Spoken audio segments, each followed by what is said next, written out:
கொலோசையர் 2ஆம் அதிகாரம்.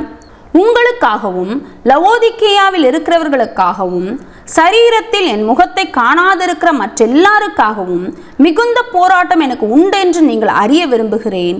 அவர்களுடைய இருதயங்கள் தேற்றப்பட்டு அவர்கள் அன்பினால் இணைக்கப்பட்டு பிதாவாகிய தேவனுக்கும் கிறிஸ்துவுக்கும் உரிய இரகசியத்தை அறிந்து கொள்ளுகிற உணர்வின் பூரண நிச்சயத்தினுடைய எல்லா ஐஸ்வர்யத்திற்கும் உரியவர்களாக வேண்டுமென்றே இப்படி விரும்புகிறேன்.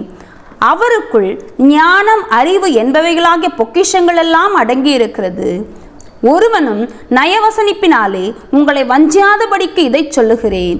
சரீரத்தின்படி நான் தூரமாயிருந்தும் ஆவியின்படி உங்களுடனே கூட இருந்து உங்கள் ஒழுங்கையும் கிறிஸ்துவின் மேலுள்ள உங்கள் விசுவாசத்தின் உறுதியையும் பார்த்து சந்தோஷப்படுகிறேன். ஆகையால் நீங்கள் கர்த்தராகிய கிறிஸ்து இயேசுவை ஏற்றுக்கொண்டபடியே அவருக்குள் வேர்கொண்டவர்களாகவும் அவர் மேல் கட்டப்பட்டவர்களாகவும் அவருக்குள் நடந்து கொண்டு நீங்கள் போதிக்கப்பட்டபடியே விசுவாசத்தில் உறுதிப்பட்டு ஸ்தோத்திரத்தோடே அதிலே பெருகுவீர்களாக. லௌகீக ஞானத்தினாலும் மாயமான தந்திரத்தினாலும் ஒருவனும் உங்களை கொள்ளை கொண்டு போகாதபடிக்கு எச்சரிக்கையாயிருங்கள். அது மனுஷர்களின் பாரம்பரிய நியாயத்தையும் உலக வழிபாடுகளையும் பற்றினதே அல்லாமல் கிறிஸ்துவை பற்றினதல்ல. ஏனென்றால் தெய்வத்துவத்தின் பரிபூரணமெல்லாம் சரீர பிரகாரமாக அவருக்குள் வாசமாயிருக்கிறது.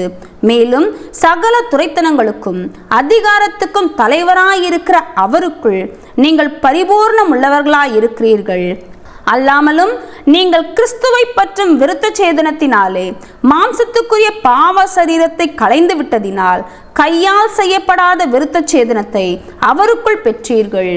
ஞான ஸ்நானத்தினாலே அவரோடே கூட அடக்கம் பண்ணப்பட்டவர்களாகவும் அதிலே அவரை மரித்தோரிலிருந்து எழுப்பின தேவனுடைய செயலின் மேலுள்ள விசுவாசத்தினாலே அவரோடே கூட எழுந்தவர்களாகவும் இருக்கிறீர்கள்.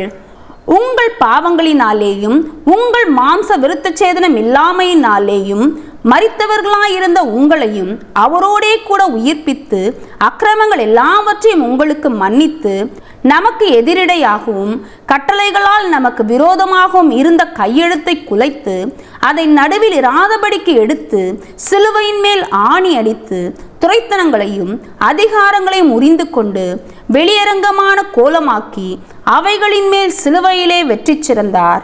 ஆகையால் போஜனத்தையும் பானத்தையும் குறித்தாவது பண்டிகை நாளையும் மாத பிறப்பையும் ஓய்வு நாளையும் குறித்தாவது ஒருவனும் உங்களை குற்றப்படுத்தாதிருப்பானாக. அவைகள் வரும் காரியங்களுக்கு நிழலாய் இருக்கிறது. அவைகளின் பொருள் கிறிஸ்துவை பற்றினது.